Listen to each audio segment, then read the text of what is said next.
Express news Bharat की team लगातार ground zero पर मौजूद है, जनता से भी बात कर रही है और प्रत्याशियों से भी लगातार बात कर रही है और चुनावी समीकरण जानने का प्रयास कर रही है, क्योंकि आप सभी को पता होता है कि चुनाव के माहौल में जनता किंग मेकर होती है।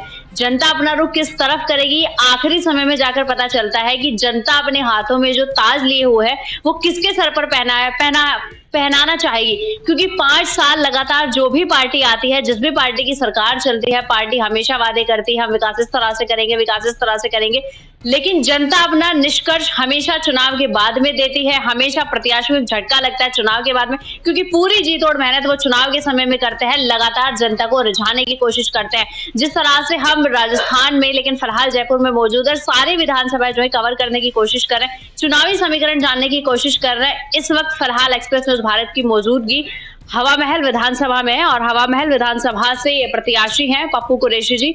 हाल ही में उन्होंने आम आदमी पार्टी ज्वाइन कर ली है। पिछले 3 से 4 वर्षों से कांग्रेस का दामन उन्होंने थामा हुआ था। तो सबसे पहले बताया जाता है कि आप एक वरिष्ठ समाज सेवी हैं, तो अभी मैं आपसे किस ओहदे से बात करूं, समाज सेवी के ओहदे से या फिर हवा महल विधानसभा के आने वाले विधायक के ओहदे से? जो कोई से भी समाज सेवी से कर सकते हो, व्यक्तिगत पप्पू कुरैशी के नाम से कर सकते हो, या आम आदमी पार्टी के कार्यकर्ता के तौर पर कर सकते हो। आपको सभी में अच्छा लगेगा सुनना। चलिए, समाज सेवी से हम शुरू कर लेते हैं। जिस तरह बताया जाता है, एक टैग आपको मिला हुआ है कि पप्पू कुरैशी जी समाज सेवी हैं, तो समाज सेवा करने में आप कितना यकीन रखते हैं, किस तरह से आप समाज सेवा करते हैं? दूसरा, एक तरफ हो गई समाज सेवा की बात, दूसरी तरफ हो गई अगर जनता ने अपना ताज आपके सर पहनाया, उसके बाद भी आप समाज सेवा करेंगे, तो बतौर विधायक ना होकर अगर एक व्यक्तिगत तौर पर आप समाज सेवा करते हैं तो उसमें कितना फर्क होता है? देखिए, समाज सेवा एक ऐसा काम है जिसको करने से अपनी अंदरूनी जो आत्मा है ना, उसको संतुष्टि और सुकून मिलता है, जो शायद और किसी काम में नहीं मिलता। और जब आदमी को ये रूहानी सुकून मिलता है तो खुद ब खुद उसे एक लालचा, एक चस्का पड़ जाता है समाज सेवा का। तो मैंने तो समाज सेवा हमेशा सेवा भाव से लोगों की है, और चाहे किसी भी मुद्दे पे और चाहे कोई भी जाति धर्म हो, मैंने कभी ये भी नहीं देखा कोई सामने वाला कोई हिंदू है या मुस्लिम है। मुझे जहाँ मेरे सामने आया किसी पर अत्याचार हो रहा है, मैं वहाँ मैंने आवाज बुलंद की उसके लिए। जहाँ मेरे को लगा किसी की आर्थिक तौर पे मदद करनी चाहिए और उस सिचुएशन में मैं इस लायक रहा, मैंने वहाँ आर्थिक तौर पे भी मदद की है। और जहाँ मुझे लगा कि सत्ताधारी नेताओं से कोई पीड़ित है, कोई न्याय से वंचित है, मैंने उनके खिलाफ भी मोर्चा खोला है। तो समाज सेवा का कोई मोल नहीं है। समाज सेवा से का एक ही लाभ है कि अपने खुद को, मन को संतुष्टि मिलती है, इसलिए मैं करता हूँ। रही बात चुनाव लड़ने की और चुनाव जीतने की, ये जनता जनार्दन है और ईश्वर जिसको मालिक चाहे उसको ताज पहनाता है। ईश्वर जिसके मन में वोटर के डालेगा वही उसको वोट देगा, वही ताज पहनाएगा। लेकिन इसका मतलब ये नहीं है कि हम सत्ता में आने के बाद या चुनाव जीतने के बाद हम अपना जो मन का जो सुख है उसे भूल जाए। तो मेरे को नहीं लगता कि हम किसी भी मोमेंट पे या किसी भी मोड़ पे जाकर समाज सेवा करना भूल सकते हैं। ठीक है, तो समाज सेवा परम धर्म आप बिल्कुल मानते हैं, रूहानी सुकून आप इसको कहते हैं। दूसरा सवाल सर मेरा आपसे रहेगा कि राजस्थान में कांग्रेस पार्टी की सरकार है, पता नहीं सरकार बनी हुई है, लोग कितना संतुष्ट हैं ये तो देखो जमीनी धरातल पर जाकर हमें पता चलता है, लेकिन कांग्रेस पार्टी की सरकार होने के बाद उससे पहले आपने 3-4 वर्षों तक कांग्रेस के साथ आप रही, फिलहाल आपने आम आदमी पार्टी का दामन थाम लिया है, तो क्या मसले बीच में रहे कि समन्वय नहीं बैठ पाया, विचारधारा नहीं मिली, विकास कार्यों से आप संतुष्ट नहीं हुए कि आपको आम आदमी पार्टी की तरफ जाना पड़ा? देखिए, मैं 2008 से राजनीति में आया था और समाजवादी पार्टी से मैंने चुनाव लड़ा, 10-11 हज़ार मुझे वोट मिले, और तब से लेकर 2018 तक यानी 10 साल में इंडिपेंडेंट रहा। मैंने कांग्रेस पार्टी के खूब ऑफर आए जोड़ने की। फिर 2018 में भी मैं निर्दलीय के लिए चुनाव लड़ने के लिए इच्छुक था, क्योंकि हमें कांग्रेस प्रत्याशी जो भी हमारे यहाँ हवा महल में आया वो 95% हमारे वोट तो ले जाते हैं, लेकिन 10% भी काम करने की हमारे लिए मन में शक्ति नहीं रखते। इसी को देख के 18 में भी चुनाव लड़ रहा था, लेकिन समाज के कुछ प्रतिष्ठित लोगों ने और कैंडिडेट जो महेश जोशी कांग्रेस के थे, उन्होंने समझाइश और समाज के लोगों की समझाइश महेश जोशी के वादे पे गंगा जल हाथ में लेके उन्होंने वादे किए। तो मैं पहले एक बार विधायक रहा, एक बार लोकसभा चुनाव रहा, आप लोगों की उम्मीदों को मैं खरा नहीं उतरा। मैं वादा करता हूँ गंगा जल हाथ में लेके अब की बार मैं आपको शिक्षा, स्वास्थ्य, सब चीज पर काम करूंगा।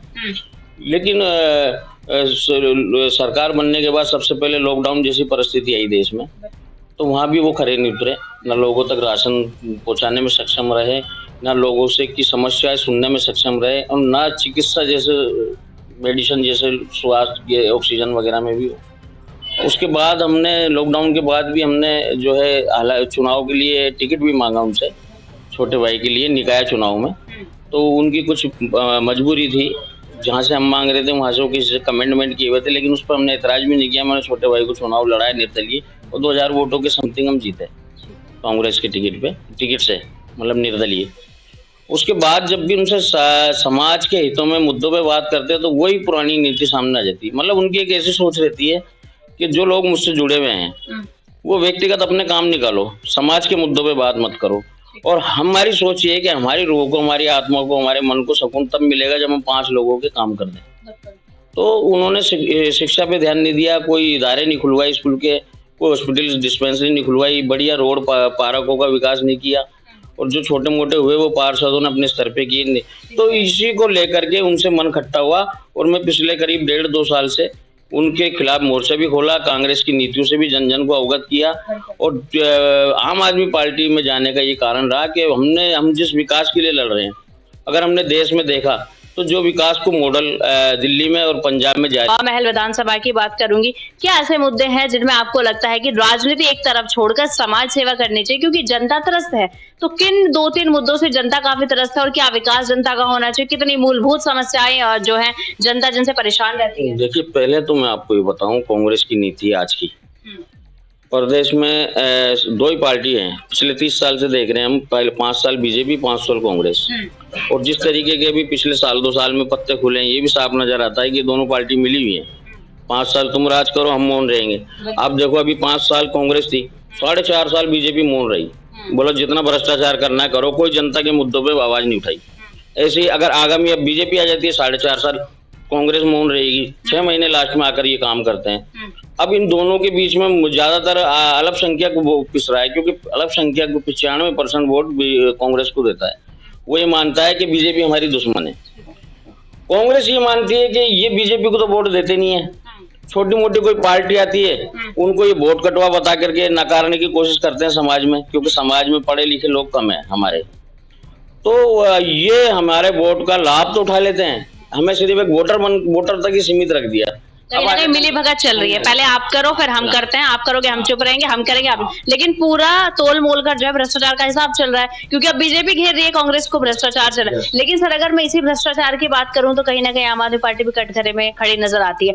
हालांकि आम आदमी पार्टी कभी साफ नहीं करती है कि कोई कमी है या नहीं है, लेकिन कहते हैं कि चुनाव आ रहा है तो ईडी हर घर तक पहुंचेगी। कितना तर्क रखेंगे आप? मेरी बात सुनिए, आम आदमी पार्टी के अभी तक किसी नेता पे कोई प्रमाणित नहीं हुआ भ्रष्टाचार, और इसमें कोई शक नहीं है। आम आदमी पार्टी को पिछले 1.5 साल से ईडी घेर रही है, और उसकी वजह यह है कि बीजेपी इस चीज पे घबराती है कि अगर विकास का कोई मॉडल दिया है तो केजरीवाल जी ने दिया है। आप मेडिकल देख लो, हर 500 मीटर की दूरी पे दिल्ली में डिस्पेंसरी मिल जाएगा, हॉस्पिटल मिल जाएगा, सैटेलाइट। तो माननीय नरेंद्र मोदी जी की और मोटा भाई जी की ये सोच है कि ये दिल्ली का मॉडल अगर पूरे इंडिया में अगर चलता है तो केजरीवाल एक मात्र ऐसी पार्टी है, जो आम आदमी पार्टी, जो हमें शिकस्त दे सकती है। इसलिए इनको चला करके घेरा जा रहा है, लपेटा जा रहा है। अभी तक ये सुप्रीम कोर्ट ने कल तारीख थी, सुप्रीम कोर्ट में अभी तक कोई एविडेंस ऐसे पेश नहीं कर पाई है जो जहाँ के इन पे कुछ हो रहा हो कि कोई प्रमाणित हो रहा हो। रिश्वत मांगने का आरोप जैसे लगाया गया है, और उसके बाद जो पूछताछ चली है 10 घंटे, उसमें सहयोग न करने का आरोप लगाया गया। मतलब आप ही कहते हैं कि अभी तक पुष्टि नहीं हो रही है।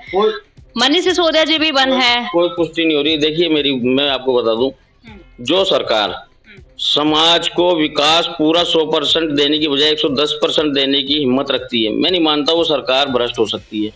और अगर वाकई में अगर आप भ्रष्ट नहीं हो, बीजेपी और कांग्रेस, तो जो केजरीवाल जी दे रहे हैं अपनी सरकार में, वो आप क्यों नहीं देते हो? आप भी तो दोनों को चीज, आप भी हॉस्पिटल दो, आप भी।